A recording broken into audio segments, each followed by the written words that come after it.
أوحى به الله وحيا ففاض نورا وأحيا به الموات فكان الدنيا المرتل عليا دنيا المرتل عليا وللحياة ربيع يهمي على الروح ريا ومرفأ والأماني ظلاله تتفيا فكان الدنيا المرتل عليا دنيا المرتل عليا وللحياة ربيع يهمي على الروح ريا ومرفأ والأماني ظلاله تتفيا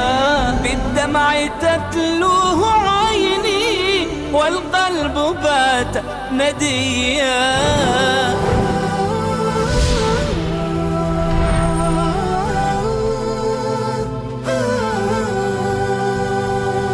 وننزل من القرآن ما هو شفاء ورحمة للمؤمنين ولا يزيد الظالمين إلا خسارا. و از قرآن آنچه را که شفا و رحمتی برای مؤمنان است نازل می کنیم، ولی بر ستمگران چیزی جز زیان نمی افزاید.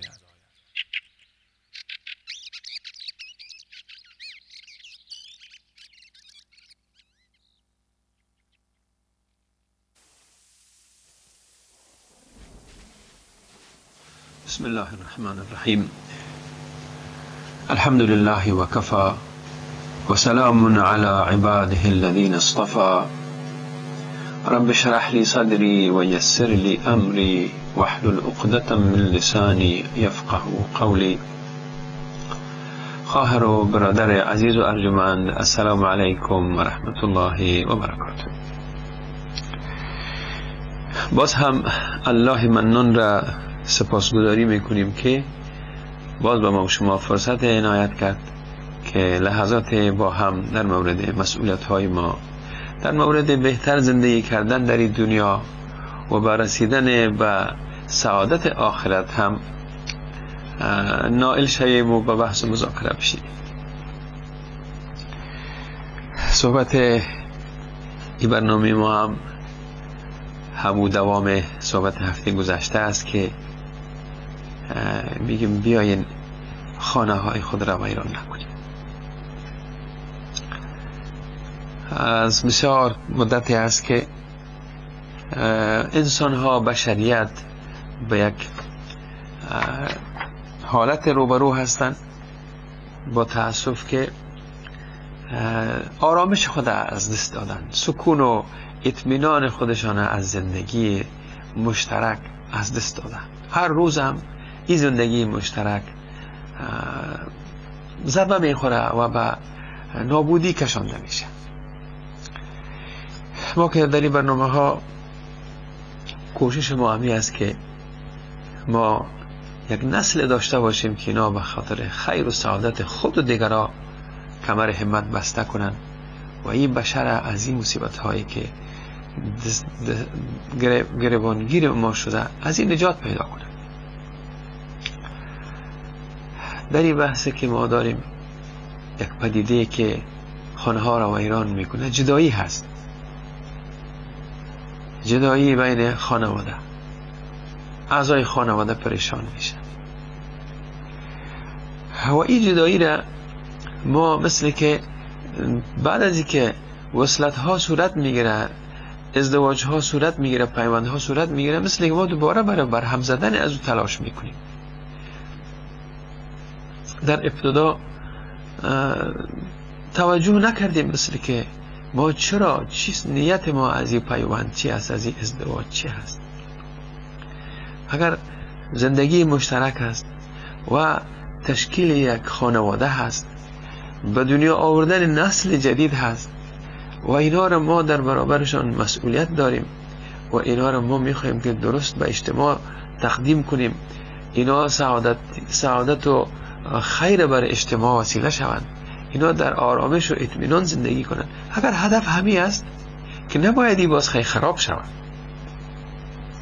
اگر نی که نفس ما، خواهشات ما، غرایزی که در انسان است، این ما را میکشانه به یک زندگی مشترک و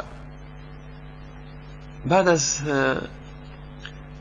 اشباع شدن ما یا بعد از اینکه سیر شدیم از این زندگی که هدف ما فقط خواهشات و آرزوهای ما بود که برآورده شد، باز این میزنیم خراب میکنیم. اگر تو باشه که نباید ما و این وضعی که فعلا داریم اقدام بکنیم، خانه ها را خراب کنیم، دوستی ها را به دشمنی ها تبدیل کنیم، سبب سرگردانی های نسل های بعد ما شویم.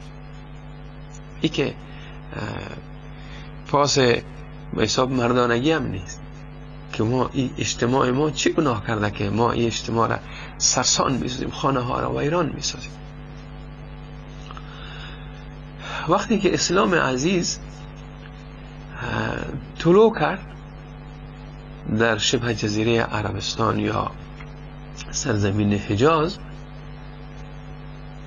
در زندگی بشر شاید که بعد از هزارها سال در کره زمین یگانه مجدی را الله منان بر بنده های خود با ظهور اسلام، با نزول وحی آسمانی، با رسالت پیامبر عزیز ما صلی الله علیه وسلم رحمت للعالمین خواست که انسان ها از این شقاوت و بدبختی هایی که گریبانگیرشان است نجات پیدا کنند.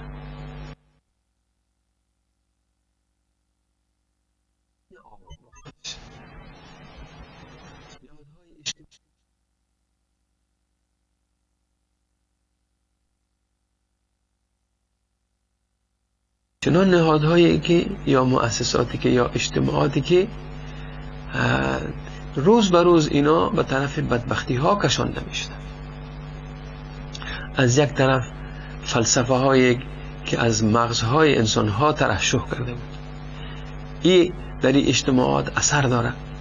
از طرف دیگه هم نظریات غیر معقول، بعض وقتا هم ضد عقل و علم که به نام دین آسمانی در اجتماعات اثر داشتن، این خانواده این بنیادهای اجتماعی را، نهادهای اجتماعی را می لرزاند و به طرف قهقرا و به طرف سیاچال ها رهبری میکرد. در همون تو یک وقت نور اسلام درخشید. اسلام دست بشر گرفت و از این سیاچال ها نجات داد. سبحان الله، ما از الله منان چقدر سپاسگزاری کنیم، باز هم کم است که این نعمت بزرگ را به نام اسلام برای ما هدیه کرد الله. این نهاد یا نهادهای اجتماعی را که به نام نظم، حتی میتونیم نظم جهانی بگوییم، اسلام و ارمغان آورد. این تماما با فطرت بشر، با عقل بشر سازگاری داشت و سازگاری داره. همین است که ما میبینیم پاسخ بعضی سوالایی را که تا حال کسایی که دور از اسلام بودن نداشتن، وقتی به دامن اسلام اینا خودشان انداختن، سوالهایشون جواب پیدا کرد. ما میبینیم که یکی از این نهادها یا این زیربناهای اجتماعی، یکیش هم خانواده هست. این خانواده سخت دستخوش همه طور افکار و اعمال بود که انسان ها خودشان ترشح کرده بودند، از اقصایشان قانون وضع کرده بودند، دستور امر وضع کرده بودند. هر کاری که میخواستن، کسی که قوت داشت، زور داشت، حکومت داشت، چند صباح میتونست با زورش با هیبتش کار انجام بده، اینا خودشان برنامه زندگی رو برای بشر ساخته بودن. و همین بود که این خانواده ها روز به روز به طرف بدبختی ها و پاشیدگی و فروپاشی دچار شده بود. و ما کل ما این باور داریم که این نهاد خانواده یا خود خانواده اساسی ترین بنیادی ترین نهاد در اجتماع است. هر تغییر مثبت یا منفی میبینیم که کل اجتماع ما را این تغییر میده، یا طرف خوبی میکشانه یا به طرف بدبختی میبره. اسلام آمد، برنامه های خودش را طرح کرد و میبینیم که در ظرف کمتر از نیم قرن یک صاحب بزرگ جهان نورانی کرد و خیر و سعادت بر مردم آورد. مردم به استقبالش آمدن، آغوششون باز کردن و تاریخ شاهد است که صدها سال این نظام را که الله فرستاده بود، بنده هایش که او را به امانت تطبیق میکردن، صدها سال این بشر به طرف خوشبختی ها و سعادتش برده بود.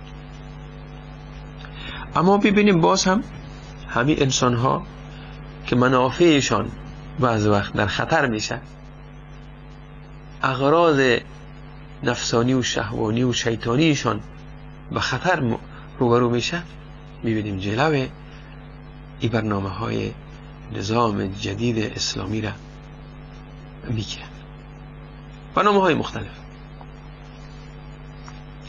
همین حال سردمدارایی که در این نظام های حاکم بر جهان اینا حکومت میکنن، در حال مسیر باز روان هستند که این بنیادها را، این نهادها را باید از هم بپاشند، این بکوبند.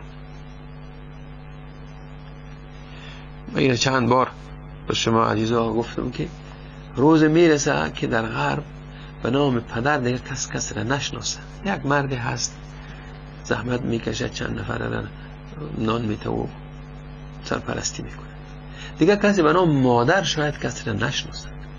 یک موجودی بوده میآید در بطنش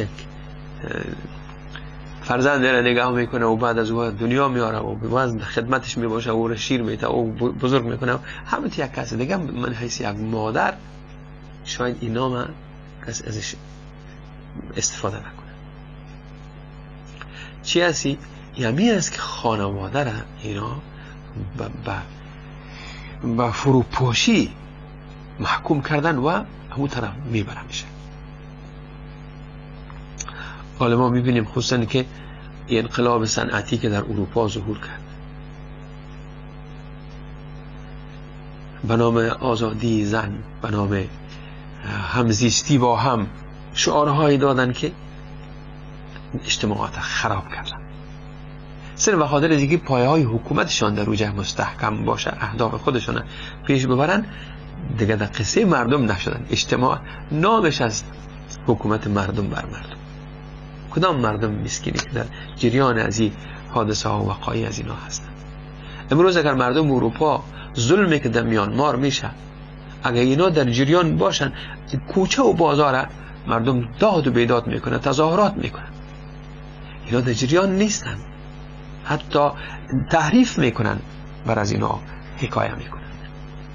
در جهان اسلام قتل و کشتاری که هست اینا در غرب نمیبینیم. تنها از طریق این واتساپ ها و از این وسایل دسترس مردم که هست، اگر از طریق از اینا کس خبر شود، ولی عام مردم نمیفهمند.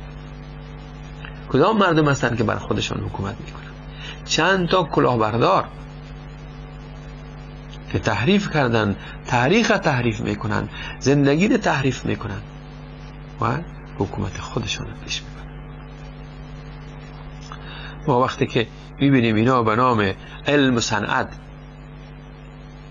روشن فکری جدید، اینا شعارها دادن، کارخانه های بزرگ تولیدی اقتصادی، اینا میبینیم که اولین کار کردن خانواده را باید در هم بکوبند.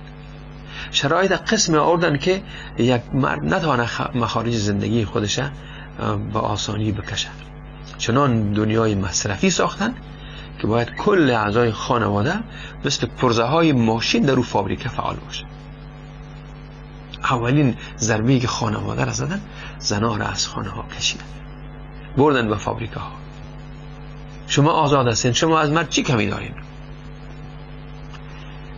قانون خانواده را، او نهاد خانواده را خالی کردن از وجود با سخاوت او زن، او مادر، او همسر.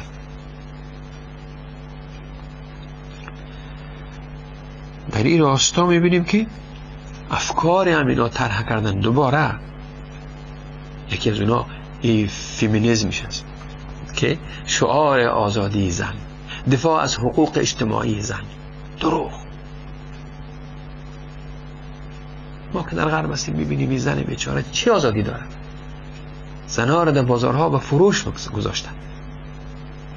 عالی دست مرد است، وسیله تجارتی برای مرد است. دلش خوش کردن که تو در جیب یک چهار قران نمیایی، تو چی کمی داری از مرد؟ و این در این غرب چنان این شعار مورد پسند قرار گرفت که امروز به این بدبختی افتاده. چرا اینا زنها چرا بازی خوردن یا چرا این مردم بیچاره شد؟ تا دلیل بود. یکی که از مدتها پیش از اینکه اینا مسائل خود طرح کنن، حیات دینی در غرب تقریبا بگیم به یک زاویه، به یک گوشه کشانده شده بود. دین در قلبهای خودشان در کلیساها دفن کردن، از اجتماع بیرون شد. و کاری هم که راهبا کردن، دیندارها کردن، تجارهای دین کردن، یا در سیاست مشغول شدن یا در اقتصاد یا در ساتیری خودشان، مردم از دین دور شده رفت. و در اینجا همین روشن فکرها بگیم، روشن فکرهای تاریک مغز به حساب متفکر سکولاریستی را مطرح کردن که یک اجتماع بدون اخلاق و بدون دین میخواهند و خواستن اخلاق در سطح پایینش هم بویم وجود نداره. یکی تظاهر است که ما یکی دیگه ما را احترام داریم، دوست داریم، ولی اخلاقی که پایه های معنوی از این نظام شکستاند، فحشا، قمار، شراب، سناز، بیداد میکنن. در و دیوار اینا از اعلانات از این پر کردن. حکومت های هم که در این کشورها بود با اینا هم صدا شدن.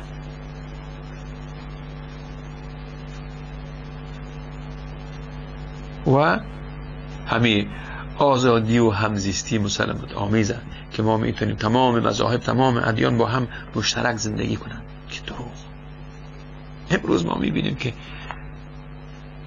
مظلوم ترین پیروای یک دین مسلمان ها هستند.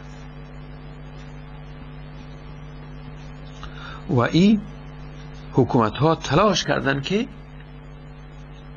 از نظامشان یا در نظامشان و مکاتب دینی که در او ارزش‌های وحیانی باشد و ارزش‌های اخلاقی آسمانی باشد، با اینها برخورد کرد. و همین شد که این حلقه هایی که زنها را استثمار و استعمال کردن به نام آزادی و حقوق، دفاع از حقوقشان، و یا شعارهایی که با هم زندگی کنیم و دین در کار ما، در سیاست ما دخالت نمیتیم، این در گوشه خودش باشه، در حالی که مسکین در دین در گوشه خودش هم نیست. اینا عالی دستشان ساختن دینه. اینا سبب شد که مردم خانه هایشان ویران شود.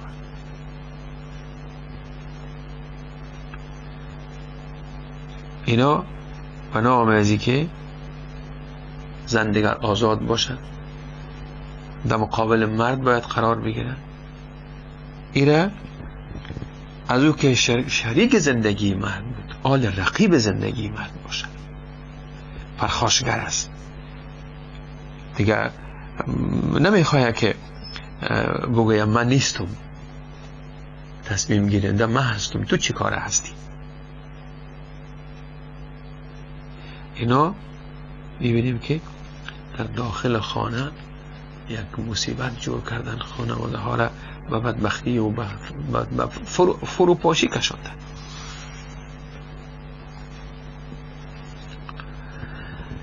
چیزی هم که اینها خصوصا این طرفداران آزادی زن و دفاع از حقوق آزادی اجتماعی زن، اینا یک مطلب هم به نام طلاق زیر دست گرفتن و ایره کوبیدن که طلاق خودش ضد کرامت و آزادی زن است. نعوذ بالله. بعدشان تماما گفتن طلاق دیگه نباشه. طلاق یعنی چی؟ بعدشان هم گفتن اختیار طلاق به دست زن بدیم. یک ادام گفتن ما در اصلاحات میاریم، ولیکن در نتیجه خود مسئله طلاق اینا شدیداً زیر انتقاد گرفتن و این به نام یک ضد ارزش های در تمدن غرب و شرق قبول کردن. سبحان الله.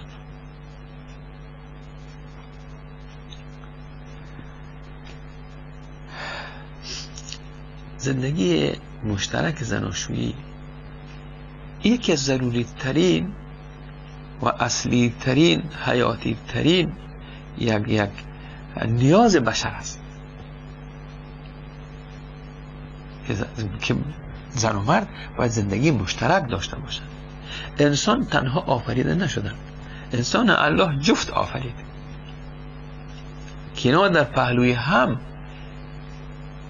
به اطمینان و به محبت و مودت برسند. اینها را تشویق کرد که شما سبب شوید که نسل به وجود بیاید. بشر نسلش باید تا به قیامت دوام داشته باشه. هر کس هر قدر اولاد آورد همون خوشبخت‌تر است. پیامبر عزیز ما گفتن که اولاد زیاد بیارین که ما در تعداد امت خود مباهات کنیم. سبحان الله. و این است و چه وقت ما این کار کردن میتونیم که ما یک زندگی مشترک زن و شوهری با محبت و صمیمیت و الفت داشته باشیم.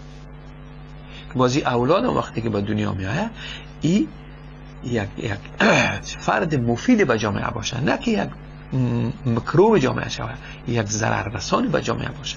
وقتی که در این بالا کشمکش شد اولاد آواره و سرگردان میشه.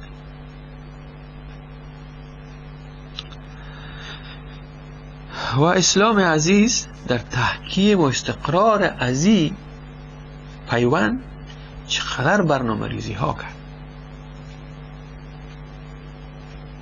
طبعا انسان زیر اثر این حوادثی که در چهار طرفش است قرار میگیره. واقعاتی که پیش میاد سر روحش، سر جسمش، سر روانش، سر افکارش اثر میکنه. بعض وقتا سبب میشه که بین این دو نفر که محبت و صمیمیت و عشق و علاقه هست این ضربه بخوره. محبت جایش به نفرت بده، عقده شود، کینه شود، از یکی دیگه اینا بیزار شود. این هست اثر کرد اطراف ما، تحولاتی که در جامعه ما بود اثر کرد بالای ما زندگی ما تلخ شد. چیکار کنیم؟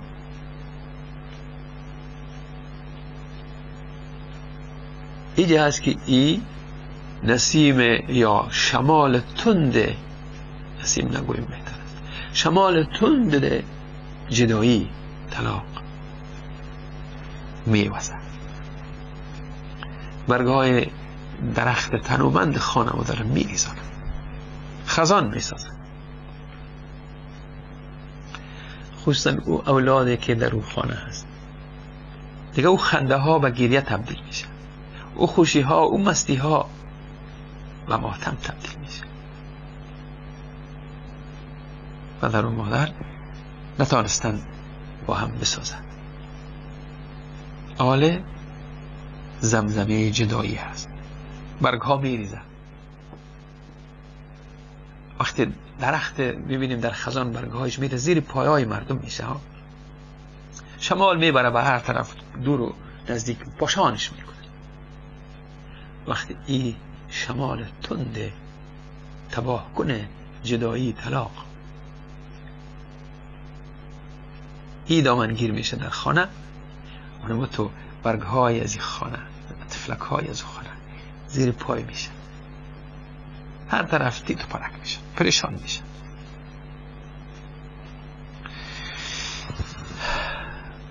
اگر ما بگیم الماسک طلاق در هر خانوادی که بیاید، این سائقه جدایی او خانه را به خاکستر تبدیل میکنه. الماسک میزنه، میخوره، سعادت دیگه از جا کوچ میکنه.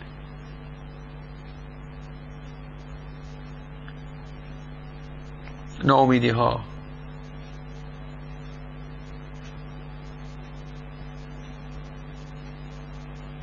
زاری و ناله،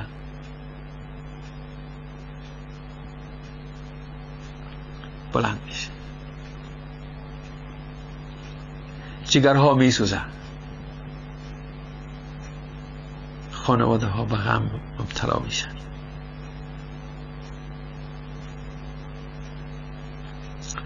آیا راستی وقتی پدر و مادر با هم نسازن، اینا بر اولاد خود جفا میکنن؟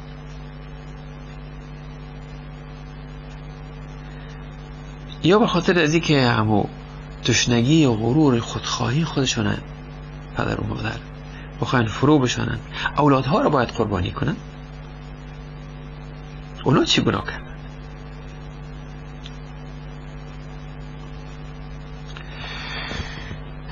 به هر تقدیر با تأسف وقتی به هر دلیل ای جدایی، طلاق صورت بگیره، خانواده دیگه خوشی و سعادتش زیر پای میشه. در او خانواده ترس و لرز است، به طرف یک آینده مجهول روان میشه. حتی به زن و شوهر، زن کجا باید چیکار کنه؟ مردم که اگر این پلان شده نباشه، این توطئه نباشه، همین درگیری ها سبب شد بالاخره که اینا به هم جدا شوند. طرف و بیرون کدام کسی در زندگیش داخل نشده، یک نقشه سیاسی یا اقتصادی یا اینا را نداره، یا یک کسی ای را اخفال نکرده که خانهش خراب کنه، خودش نتانسته زندگی را جور کنه، حالا مجبور شده جدا شود. زن یا مرد این به یک طرف سردرگم میره، اولادها کجا میرن؟ بیایید بریم به یک میان برنامه، بعد انشاءالله برمیگردیم. السلام علیکم و رحمت الله و برکاته.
أوحى به الله وحيا ففاض نورا وأحيا به الموات فكان الدنيا المراتل عليا دنيا المراتل عليا وللحياة ربيع يهمي على الروح ريا ومرفأ والأماني ظلاله تتفيا فكان الدنيا المراتل عليا دنيا المراتل عليا وللحياة ربيع يهمي على الروح ريا ومرفأ والأماني ظلاله تتفيا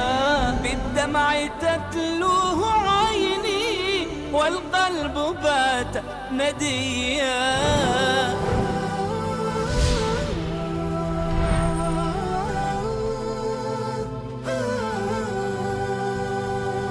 وننزل من القرآن ما هو شفاء ورحمة للمؤمنين ولا يزيد الظالمين إلا خسارا. و از قرآن آنچه را که شفا و رحمتی برای مؤمنان است نازل می کنیم، ولی بر ستمگران چیزی جز زیان نمی افزاید.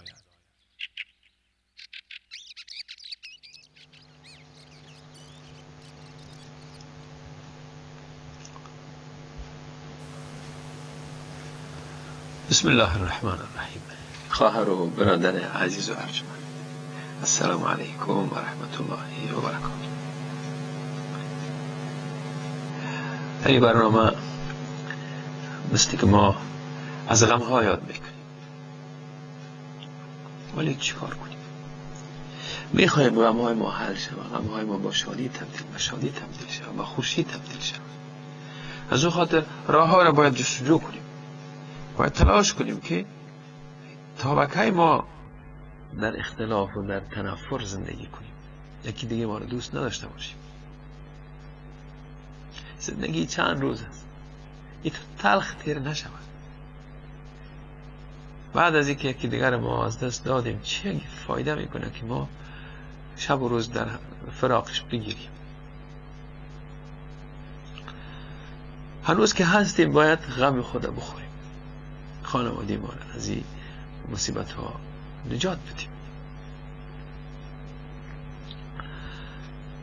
گفته آمدیم که اختلاف شد، ناگزیر حوادث، واقعاتی که چهار اطراف ما بود ما را به جنجال کشاند.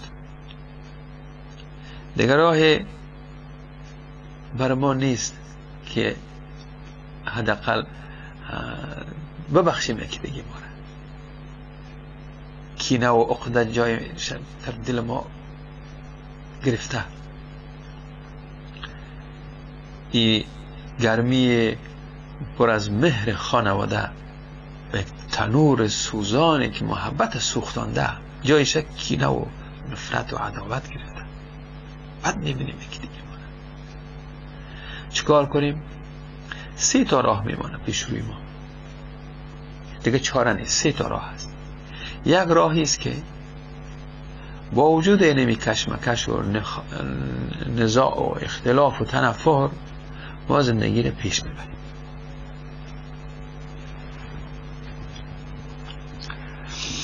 ما داریم یک اصطلاحی که میگه بسوزیم و بسازیم. ما در بعض خانواده ها ایره میشنویم میگن که در خانه ما طلاق نیست. هر جنجالی که در بین ما شده ما گذران میکنیم. او خانه پر از مهر و پر از سعادت نیست، او خانه ماتم است. شوهر وقتی از کارش میای خانه با یک دل سردی میآید، باز میرم دو جهنم میرم، باز کشمکش است در خانه. خانم در خانه نشسته که حال شوهر میآید، باز اوقات ما تلخ میشه، باز جهنم ما سوزان میشه. چقدر زشت است. در دوری یکی دیگه ممکن است زندگیشان پیش میره، ولی در اونا سیاه، در اونا پر از عقده. اولادکا چی میشن؟ او اولادا حیران هستن که خدایا یه مصیبت بین کلانا چی شد؟ چی هست؟ و یا ای که حالت دوم، هر کدام از زن و شوهر جدا از یک دیگر، زن به کار شوهر کار نداره و شوهرم به کار زن. یک رای است. او در سالون خواب میشه، او در اتاق خواب، او یکی در اتاق اطفال میره، یکی دیگه در آشپزخانه خواب میشه. یه هر دو راه سعادت و خوشبختی رو به خانه بر نمیاره، بر نمیگردانه. خانهشان خانه نیست که قرآن وعده کرد که بعد از نکاح در این خانه در بین این دو نفر موده و محبت ایجاد میشه. رحمت الهی در او خانه میشه. نیست دیگر رحمت الهی. فرشته های رحمت هم کوچ کردن رفتن، شیطان در او خانه حاکم است. هر لحظه اونا باید وسوسه شوند و اوقاتشان تلخ شوند و جگر خونی پیش برد. راه سوم، یک راه دیگه هم هست، راهی که زن و شوهر شرافتمندانه از هم جدا شوند با خوبی، نه به جنگ، نه به کینه و عداوت. نتانستیم عزیزی، من نتانستم دیگه تو را قانی بسازم، تو را راضی بسازم، اگر خانم است اگر شوهر است. از یکی دیگه عذر خواهی کنم، مثل که ما تو به هم ساخته نشدیم. تو چیز فکر میکنی و من چیز فکر میکنم، کار ما سر تو بد میخوره و از تو سر ما بد میخوره، اولادای ما پریشان میشن. ما تو نتانستیم، ستاره های ما نخواند. چیکار کنیم؟ بیا آبرومندانه جدا میشیم. تو حق مرا زیر پای نکن، من حق تو را زیر پای نکن. سبحان الله. یک راهی است که کمترین ضرر داره. اسلام عزیز این یک راه حل میگه، یک حلال مبغوض، یک حلال که ناپسند، اما یک راه حل، یک علاج، یک دوا هست و اون اسلام عزیز مطرح میکنه چطور شما خیال وقتی با هم نساختین، نمیتونین جور بیایین، شما چطور از هم جدا شوین. بر شما راهنمایی میکنه. و وقتی آیات قرآن میخوانیم، احادیث مبارکه میخوانیم، علمای عزیز ما که به ما راهنمایی کردن، اینا رو وقتی میبینیم، اینا میبینیم که در رابطه طلاق، در رابطه به جدایی، این یک ضرورت میدانن، نه اینکه یک هدف باشه که ما با این بخوایم خانه را خراب کنیم، از هم دور شیم. یک ضرورت بود. این برای هوا و هوس ما نبود این کار. و برای گریز از ظلم است. ما باید که دیگه ظلم نکنیم دیگه. نه ای که امو زیاد خواهی های خدای ما را خاموش کنیم، تشنگی که از خودخواهی های ما بود او را با طلاق به دست بیاریم. نه خیر، ما گفتیم بالای که دیگه ما دیگه ظلم نکنیم، حق یک دیگه ما پایمال نشود، نمیتونیم زندگی کردن. این زندگی، این جدایی برای سازندگی آینده هست، نه برای تخریب یکی دیگه ما. شما زن و شوهر بودین، نتونستین، حال خواهر و برادر شوید. در حق یکی دیگه تون دعا کنین که او برای مرد دلخواهش پیدا کنه، تو هم برای زن دلخواهت پیدا کن. فردا برای از این اجتماع شما خدمت کنین، اولادهای سالم و صالح تقدیم جامعه کنین.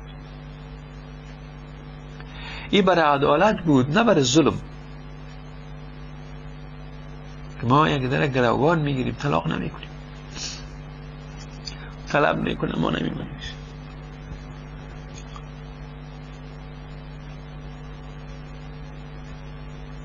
وقتی این جدایی هست نمیتونیم وقتی با هم زندگی بکنیم بسیار محترمانه از یکی دیگه خداحافظی کنیم، خصوصا در بین اولادها باشه، به احترام اولادهای ما، برای دیگه اولادهای ما پریشان نشوند. ما بسیار محترمانه دوستانه از هم جدا شویم که برای آمدن من پیش اولاد، برای رفتن اولاد پیش مادرش، یا مادرش پیش اولادش، یا پدرش پیش اولادش هیچ مانعی نباشه. اینا بسیار به پیشانی باز یکی دیگه خدا ببینن. صحیح اینا زندگی نتونستن پیش ببرن.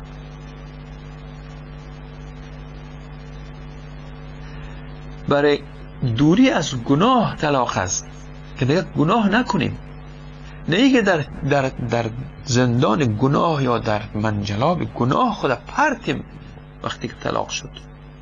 استغفر الله. وقتی خانم میخواست از شوهر جدا شود میگفت که من از این شوهرم هیچ چیز بدی ندیدیم، ولی نمیتونم، طبیعتاً کدش نمیتونم زندگی بکنم، نمیخوایم که خدا سر ما قهر شود، حقوقی که شوهرم سر ما داره و نمیخوایم اینو پایمال شود، الله مرا مؤاخذه کنه. به این خاطر که حدود الله زیر پای نشود ما از این میخوایم جدا شوم. سبحان الله.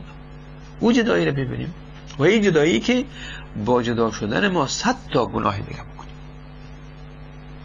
خانم باز عیبهای شوهر خدا بیان کنه و شوهر عیبهای خانمش، چقدرش راست باشه چقدرش هم راست نباشه.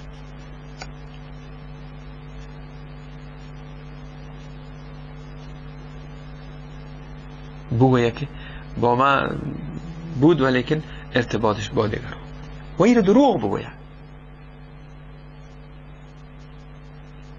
و از این خودت براعت بیتی ملامت کنی دیگه کسا چی ضرور است؟ خدا میفهمه، وجدان خودت میفهمه که این گپ چی هست. پس بیا خودت در گناه آلوده نکن.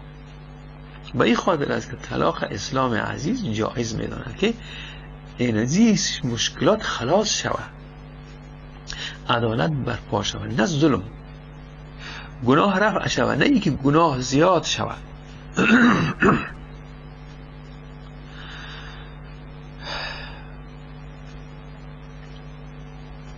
حالا در این ماحولی که ما زندگی میکنیم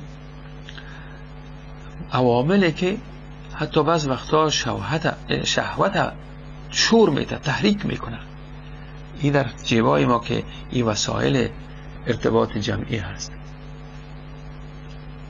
در موبایل ها چه حرف ها هست، چه گپ ها هست، خانم ها کت مردا، مردا کت خانم ها، دختر ها کت پسر ها، چقدر روابط نامشروع پر از گناه، عواقبش پر از بدبختی، فریب، جان زدن، حتی خودکشی ها شده.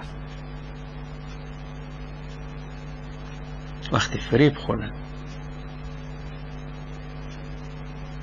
همینا سبب میشه که خانواده با هم بپاشن. بعضی وقتا همین جدا هم میشن، ولیکن بعضی از مسلمان ها که آگاهی ندارن از دستورات اسلام در باره طلاق، که چه قسم طلاق داده شود، چه قسم شما از هم جدا شوین، چرا، چه وقت جدا شوین، این آگاه نیست. همین سبب میشه که این بدبختی ها زیاد شود.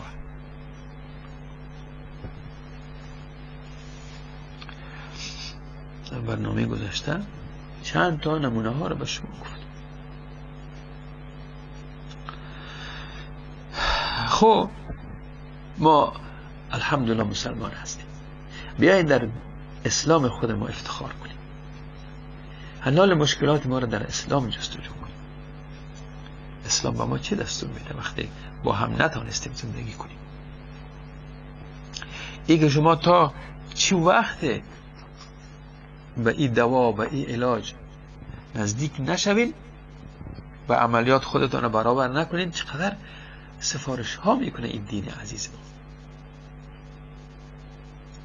با هم بشینین از اختلافاتون و بسیار آرامی گپ بزنیم که چرا ما اختلاف کنیم، چی از سبب جنجال ما، همونا رو از بین ببریم، نصیحت کنین یکی دیگه تون، هر کسی که مشکل داره، در شوهر مشکل است، در خانم مشکل است، طرف مقابلش به بسیار وجه احسن نصیحتش کنه. نکو عزیز میکاره، این سبب جدایی ما تو میشه، نکنه میکاره، خانه ها خراب میشه، نکنه میکاره. نشد شما قهر میشین، خب وقتی که نمیکنید، خب ولی قهرتون دوامدار نباشه. دیدین تاثیر نمیکنه قهرتون، مراجعه کنین به یک دوست صمیمیتون، به یک دوستی که خوبی و خوشی و سعادتتون میخواه، در غم و شادیتون شریک هست. شما جگرخون چه اینو جگرخون میشه. اما تو یک دوست دانه، اما تو یک کسی را پیدا کنید که بیاید در داخل شما عبدیتون نصیحت کنید. چقدر راه ها هست که تا بالاخره تمام راه ها باید پیموده شود. او وقت باز بیاییم ما به عملیات رجوع بکنیم. ما ببینیم در ادیان دیگر، پیش از اینکه ما به ادیان دیگر برم، اینجا یک شعر بسیار پرسوزی را ما به سمع شما عزیزان میرسانم. وقتی پدر مادر درگیر میشن، سایر اعضای خانواده هم که در جایش اطفال، بچه های شما، بچه های این دو پدر و مادره که با هم نمیتونن با خوبی زندگی کنن، در آرامش و محبت و صمیمیت زندگی کنن، اولادها فغانشان بالا میشه.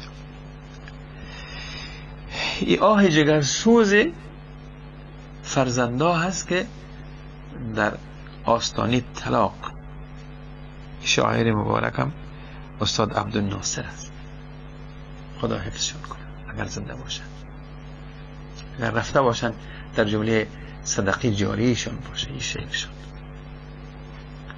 از دل پرسوز بچه ها شعر اینا گفتن: ای پدر، ای سایه مهر و وفا، ای پدر بر من مکن جور و جفا. سبحان الله. پدر و مادر درگیر شدن، بچه ها خطاب به پدرشان میگن: التماست میکنم جان پدر. جان پدر شاعر منظورش همین فرزند است که پدرش میگه جان پدر جان، التماست میکنم از طلاق لعنتی شو پر حذر، بر حذر بترسد. این طلاق منفوش شده، از این بترس که این طلاق لعنتی چاه غم است، اندرونش پر ز درد و ماتم است. وقتی که آمد باز غم و ماتم خانه را میگیره. تو چرا خواهی که طفلی بیگناه در میان چاه غم گردد تباه؟ چرا پدر جان؟ ما چه گناه کردیم؟ ما در چاه میپردیم. ای پدر بشنو ز آه و درد من، ای پدر بنگر بر روی زرد من. پشمرده شدن بچه ها، کشمکش پدر و مادر دیگه طاقت ندارن و طفلکا قلبکایشان کوچک است، حوصلهشون خلاص شد.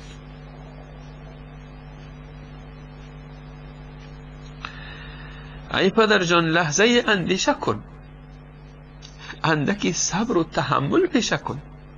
چه شد؟ تو را ور خطا شدین، عجله کردین.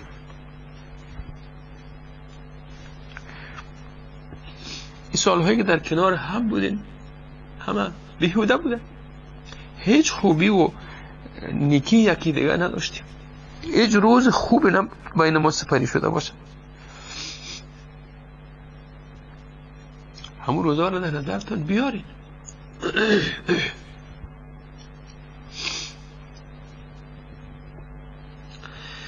ای پدر جان، جان جهان بر تو فدا.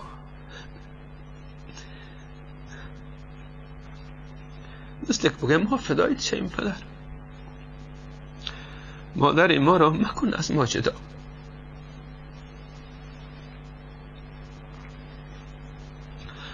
او پدر وقتی همطور بی صبر میشه یک بار خودش در جای اطفالش قرار بده. یه گناهکار مادرش باشه، فرض کنیم مادرش گناهکار باشه، آیا مجال این نیست که تو در جای بچیت یک دفعه قرار بگیری و بازی آهش بشنوی و یا ای آه از جگر تو بلند شود؟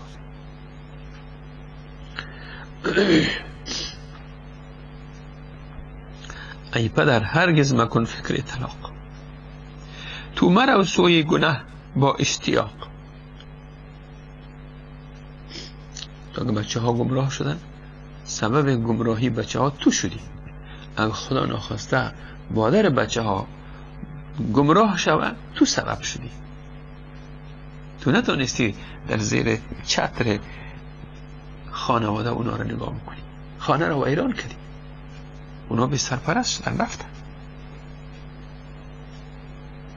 گرگه هایی که در بیرون انتظار هست، او انسان های گرگ صفتی که در بیرون خانه انتظار است که چه وقتی خانه فرو میریزه که ما باز اولاش خورا واره بدویم و هر کسی یک پارچه بکنه و ببره.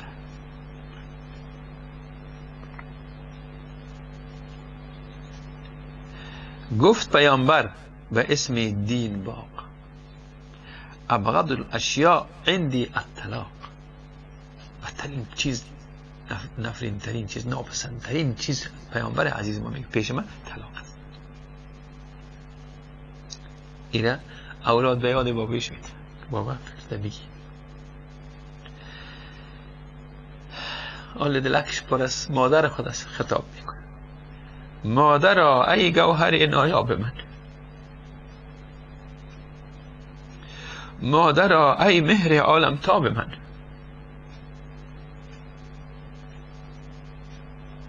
مادرا الحق که شمع خانه ای. سبحان الله، که رفت خانه تاریک میشه، رونق این کلبه و کاشانه ای.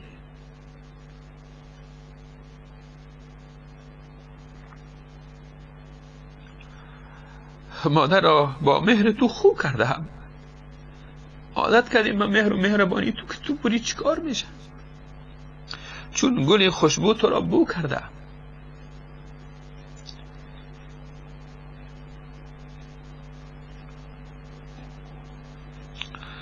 مادرا این باغ را ویران مکن، بلبلان زار را حیران مکن.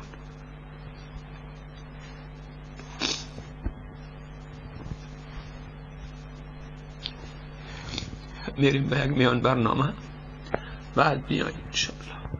شما هم صدای مبارکتانه بکشین، تلفن ها باز میشن. امیدوار هستم که در این لحظات آخر صدای شما را هم بشنوم. نصیحت کنید مردم، نگذارید که خانه ها ویران شه. تا لحظات بعد، السلام علیکم و رحمت الله.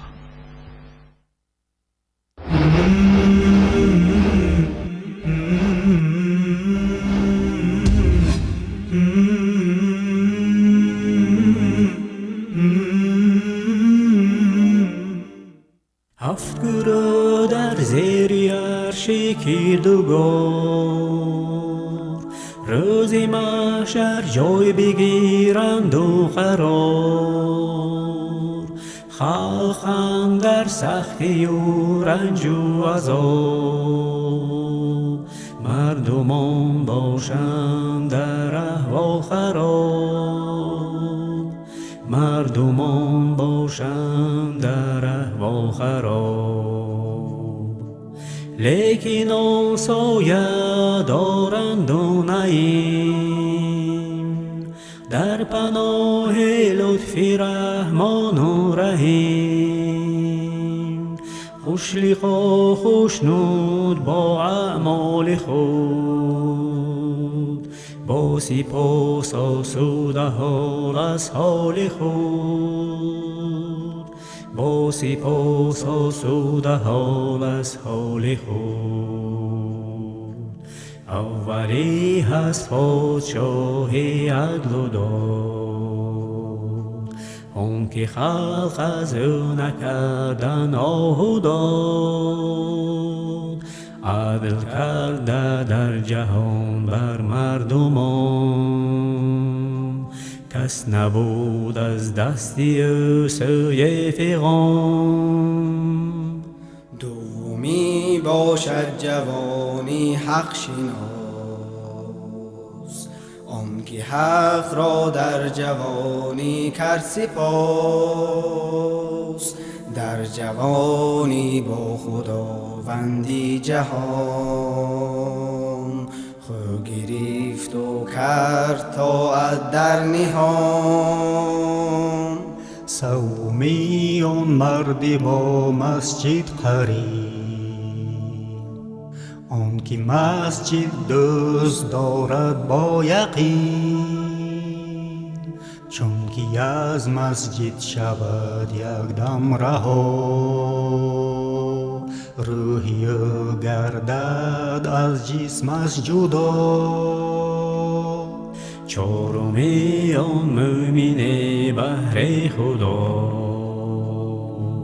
مومن را دوست گیرد از وفا.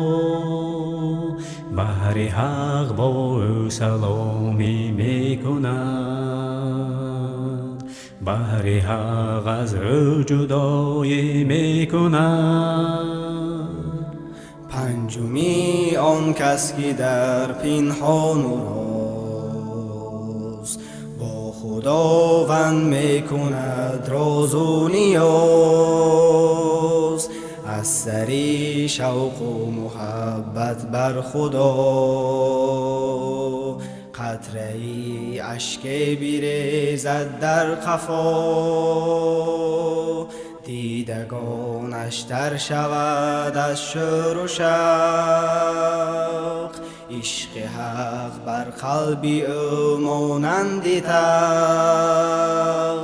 ششمی آن که زن صاحب جمال، سوی خود را بخواند با سؤال.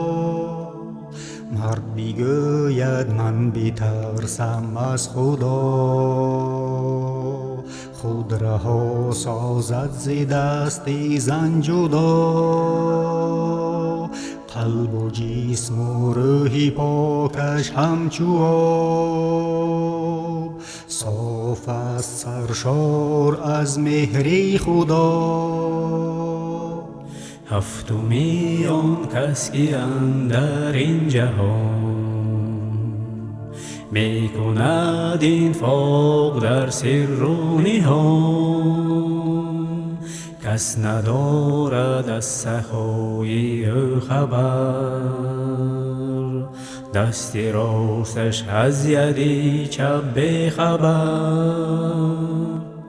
پس بکشیم ای مسلمانان دین، تا شویم از هفت گروه پر یقین.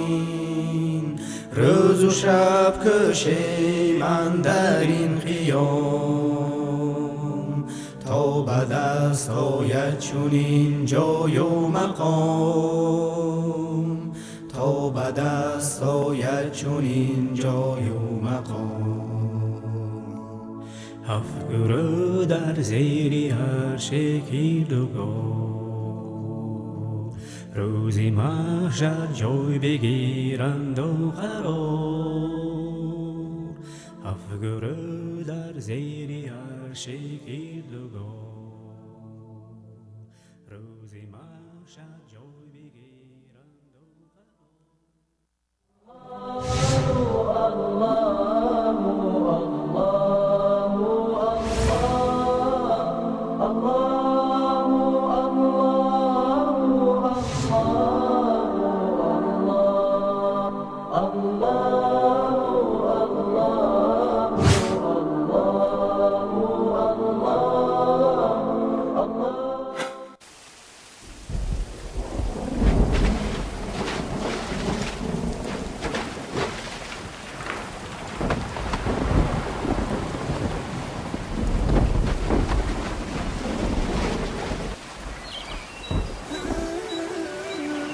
أوحى به الله وحيا ففاض نورا وأحيا به الموات فكان الدنيا المراتل عليا دنيا المراتل عليا وللحياة ربيع يهمي على الروح ريا ومرفأ والأماني ظلاله تتفيا فكان الدنيا المراتل عليا دنيا المراتل عليا وللحياة ربيع يهمي على الروح ريا ومرفأ والأماني ظلاله تتفيا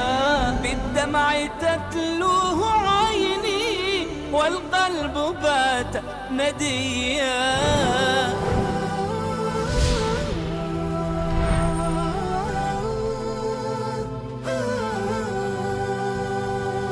وننزل من القرآن ما هو شفاء ورحمة للمؤمنين ولا يزيد الظالمين إلا خسارا. و از قرآن آنچه را که شفا و رحمتی برای مؤمنان است نازل می کنیم، ولی بر ستمگران چیزی جز زیان نمی افزاید.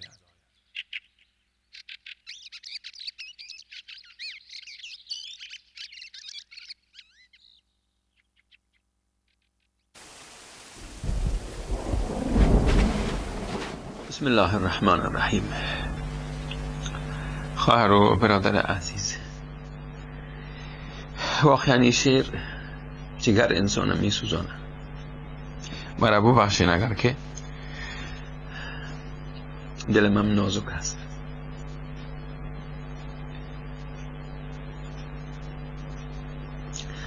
دوام شعر می خانم، شما هم تا وقت اگر که چیزی گفتنی بودین که تلفن ها باز است، شما صدایتون هم بکشید. گفت که مادرا این باغ را ویران مکن، بلبلان زار را حیران مکن. مادرا ترکم مکن بهر خدا، مادرا ارزان مخر قهر خدا. مادرا بر نوگلان غم زده، هی غم افزون و افزونتر مده. مادرا پرپر مکن گلغنچه ات. اولاد ها گلغنچه هستند، بلبل هستند، دوست داشتنی هستند، معصوم هستند. چه بسا که به خاطر اون طفل معصومی که در خانه ما هست، الله منان رحمتش و برکت دو طفلا سر ما و شما می اندازن. ما او گلاکار رو پرپر نکنیم. مادرها پرپر مکن گلغنچه ات، مادرها در غم مسوزان بچه ات.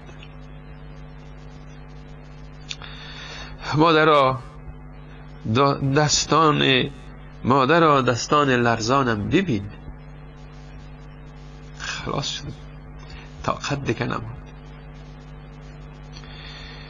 مادرها دستان لرزانم ببین، مادرها چشمان گریانم ببین. مادرها رحم نما بر حال من. بعضی مادرها هم دلایشون سخت میشه، از پدر بچه ها ناراحت شده، حالا دلش به اولادام نمیسوزه.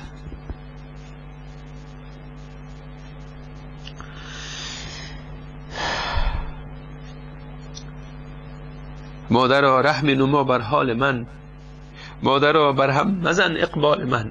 آینده بر خراب نکن. تو حال خشمگین هستی، قهر هستی، یک کار میکنی، آینده من در نظر نمیگیری؟ من بی مادر و بی پدر کلان میشم. مادرها بی تو جهان ویرانه است. تو که نباشی بالای سر من، تو که دست پر مهرت سر من نباشه، او آغوش پر از محبتت از من دور باشه؟ مادرها بی تو جهان ویرانه است، بی وجودت زندگی افسانه است. زندگی هم بی ارزش میشه. یک قصه بوده رفت خلاص شد. مادرها خشم خودت را دور کن و نصیحت بکن. خار نشو، بیا از خشمت پایان شو. با حضورت خانه را پر نور کن. پدر اگر تو این نور خاموش میکنی، نور چشم ارجمندای تا خاموش میکنی، نور چشم بچه ها را خاموش میکنی، اونا دیگه تاریک میبینن دنیا را.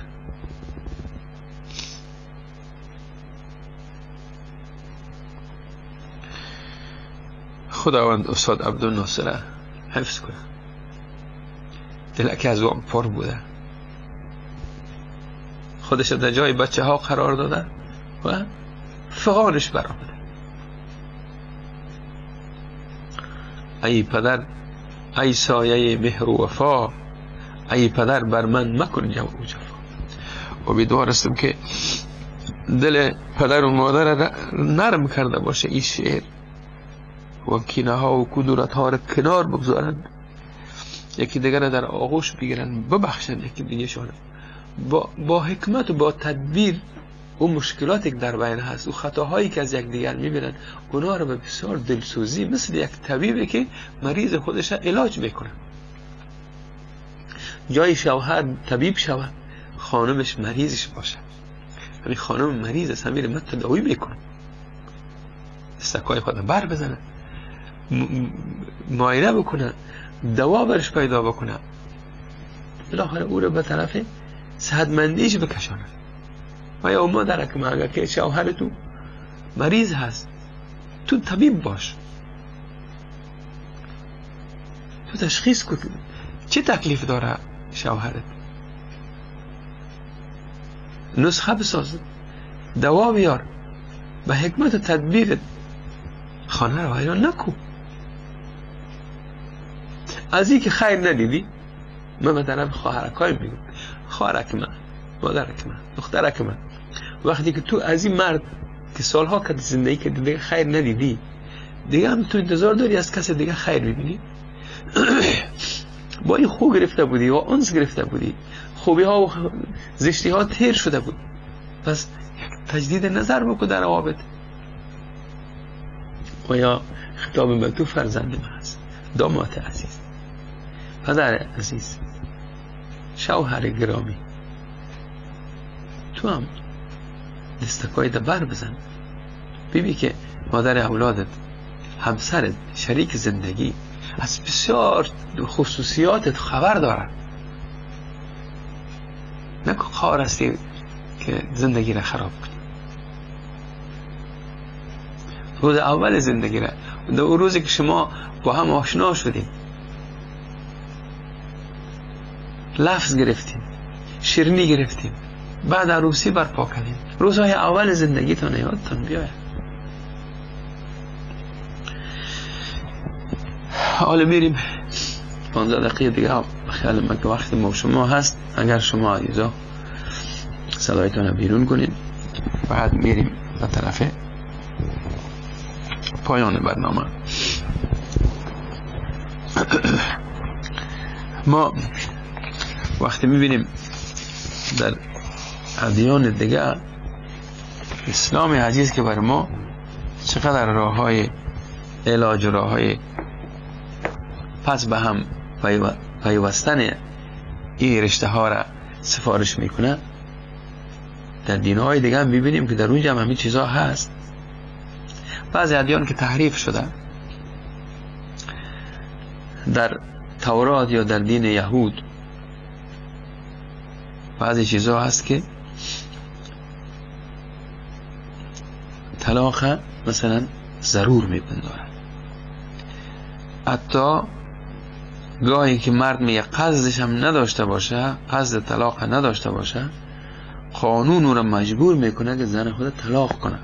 قانون، سبحان الله، مرد نمیخواد طلاق کنه، میبخشش، یک گناهی از سر زده نمیخواد که ازش جدا شود، ولی قانون او را جدا میکنه. مثلا اگر زن از زن یک گناه سر زد، در قانون درج است دیگه. اگر مرد نمیتونه که با میل خودش با او زندگی را پیش ببره، باید طلاقش کنه.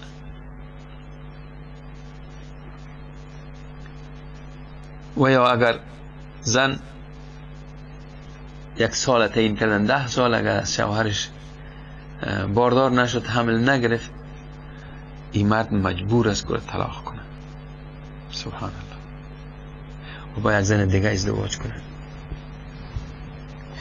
ممکن است قانون میگه که نسل دوام کنه. این مرد اگر این مرد خودش مشکل داشت، باز چی کار میکنه؟ زن دیگر هم باز طلاق کنه. میبینیم که خلاف فطرت انسانی حرکت میکنه به نام دین. و اسلام عزیز مرد سرش واجب نمیگردانه که تو طلاق بدی. شوهر خانمش فرض میکنیم نازا هست، مرد مجبور نمیکنه او رو طلاق کن. نمیگه اجازه داری یک خانم دیگه بگی، یک خانم دیگه تم نگاه کن، ولی فکرت باشه که عدالت در بین هر دویشون مراعات کنی. حالی زن که نازا بود، زن دیگه که حالا طفل آورد، او مقامش بالا نرود. عدالت داشته باشی، انصاف داشته باشی. ممکن است او زنی که برای تو محبت میکنه زیادتر دوستش داشته باشی، کار قلب تو هست، ولی در ارتباط، در معاملات، در مصرف کردنت بالای خانواده تو باز حق نداری که ظلم کنی، از عدالت کنار بری، باز پیش الله باز خاص میشه، مؤاخذه میشی.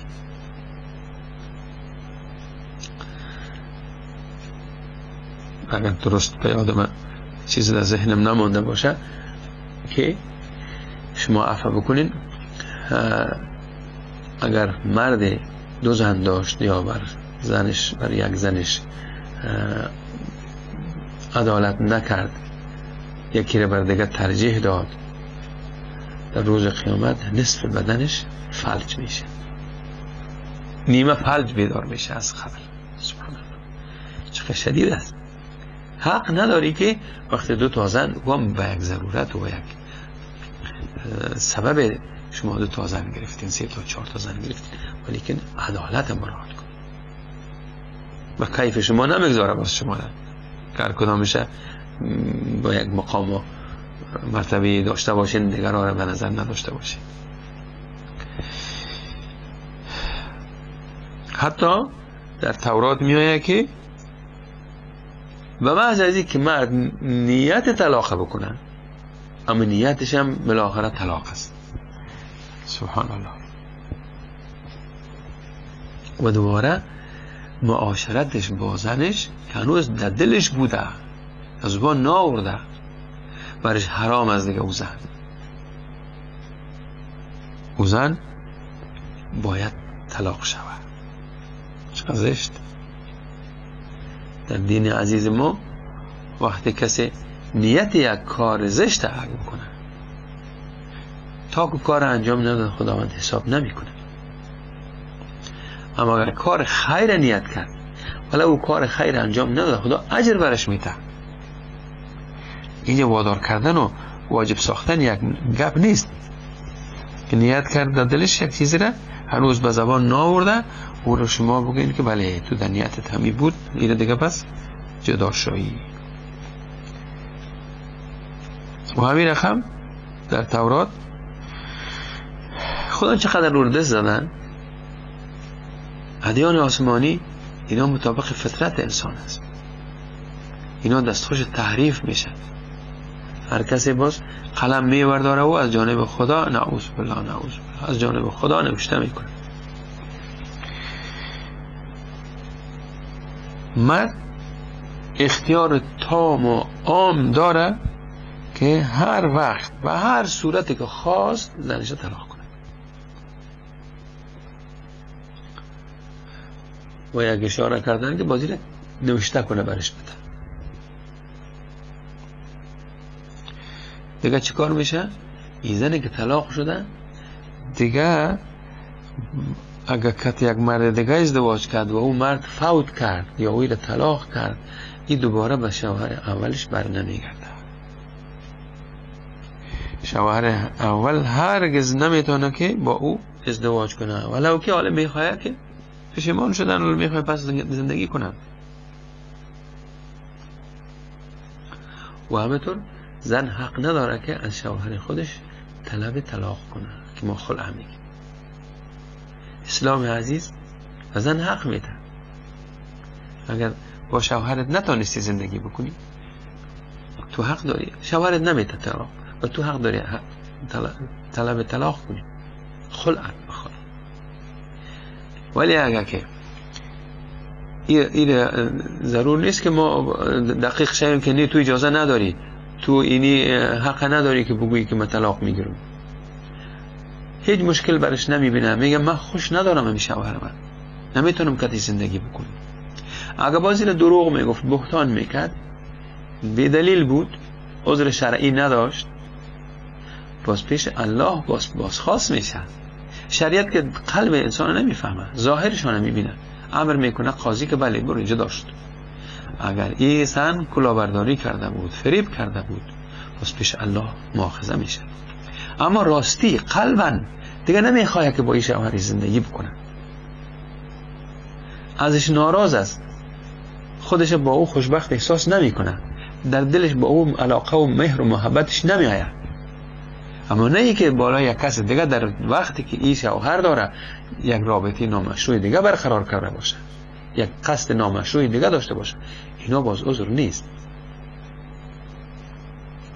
ولی که ما میبینیم که در دین یهودیت کسی خانم حق نداره که از شوهرش طلب طلاق بکنه. در کتابای دیگه آمده که زن در یک صورت میتونه که اگر شوهرش ناتوان باشه، توانایی جنسی نداشته باشه، میتونه که طلب طلاق کنه.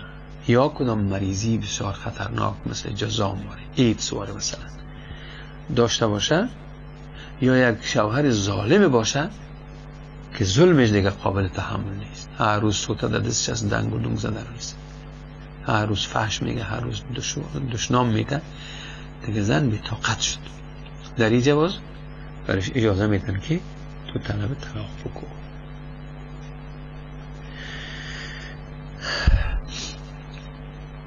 رابطه های ما و شما مثل که یا در تلفن ما مشکل است، جایی که شما متوجه نیستین یا ای که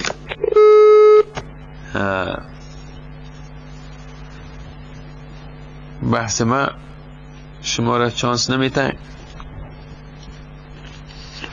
یا بگویم پرگویی ما شما را چانس نمیده که شما زنگ بزنید. بر ترتیب ما وقتی که انجیل میبینیم، در تورات دیدیم که چیزی نیست که به درد انسان بخوره و مشکل انسان حل کنه، مطابق فطرتش یک برنامه‌ای باشه. اینو دستخوش تحریفات شدن. در انجیل میبینیم که اصلا طلاق حرام میداره. سبحان الله، طلاق کس داده نمیتونه.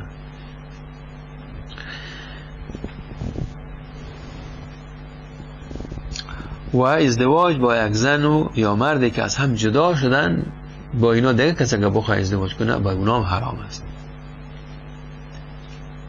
زن و شوهر از هم جدا شدن، حال خانم میخواه که یک شوهری بکنه یا مرد میخواه یک خانم بگیره، اینا اجازه نداره. چرا؟ اینا طلاق کردن یکی دیگه شونه یا یکی دیگه جدا شدن.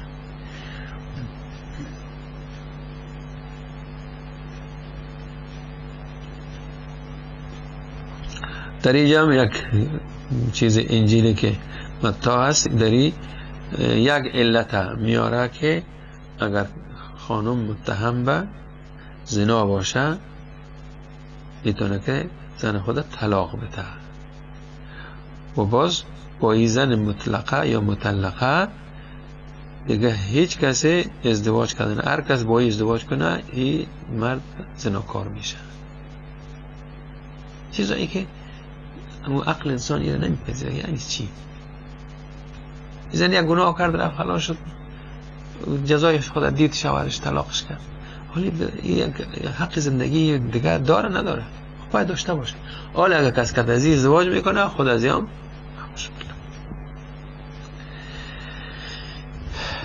خب اگر باز مرد او گناه کرد، خب مرد است دیگه. زن باید گناه نکنه. مردها اگر گناه کردن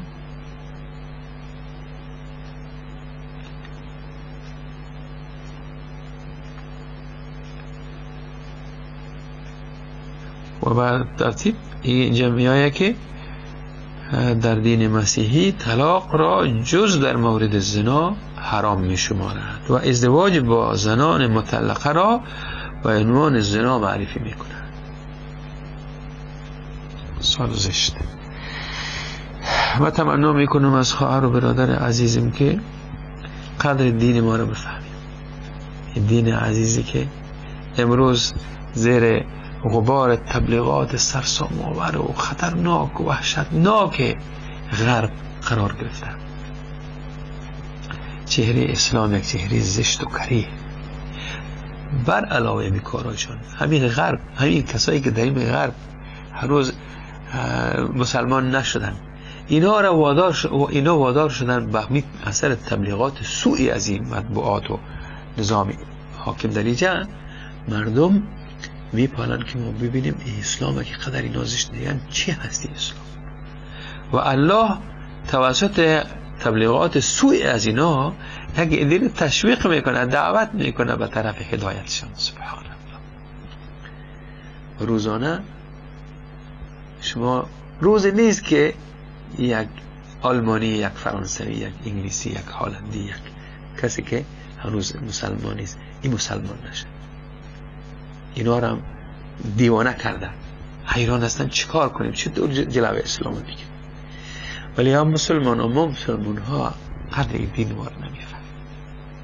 این دین ما برای خوشبختی ما آمد. این نعمت از جانب الله هست. بیاین این کتاب ما را دوباره مطالعه کنیم، بریم پیش علما بشینیم، بریم از اونا مشوره بگیریم، بریم در مساجد، بریم خطبه ها را گوش کنیم، موعظه ها را گوش کنیم. کتاب های زیاده به هر زبان عالم چاپ شد، آمد، در دسترس است. هیچ کسی نمیتونه بگوید که من از اسلام خبر نداشتم.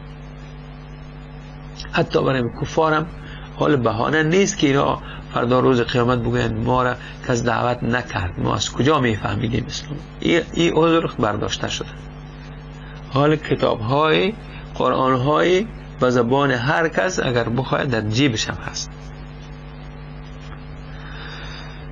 من شما عزیزا را به الله منان می سپارم تا برنامه آینده شما را موفق و سربلند تمنا می کنم. شما را موفق به این تمنا می کنم که مشکلات خانواده ها را شما حل کنید. شما ببینید در خانه خودتان خدا نخواسته این مشکل نباشه. از دوست و اقربایتان با خبر باشین، اگر در اونجا کدام مشکل باشه نصیحت کنید. تمنا میکنم که خداوند عزوجل این لحظات ما شما را در حسنات ما حساب کرده باشه. سبحانك اللهم وبحمدك اشهد ان لا اله الا انت استغفرك واتوب اليك وصلى الله تعالى على خير خلقه محمد وآله واصحابه اجمعین برحمتك یا ارحم الراحمین. خدایار و مددگار شما. السلام علیکم و رحمت الله.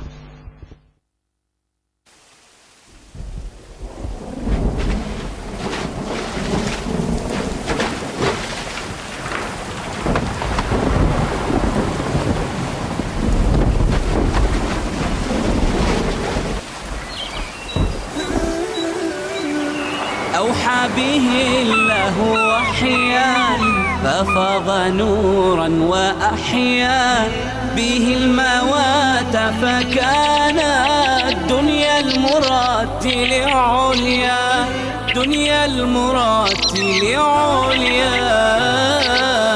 وللحياة ربيع يهمي على الروح رايا. ريا ومرفأ والأماني ظلاله تتفيا فكان الدنيا المراد لعليا دنيا المراد لعليا وللحياة ربيع يهمي على الروح ريا ومرفأ والأماني ظلاله تتفيا بالدمع تتلوه عيني والقلب بات نديا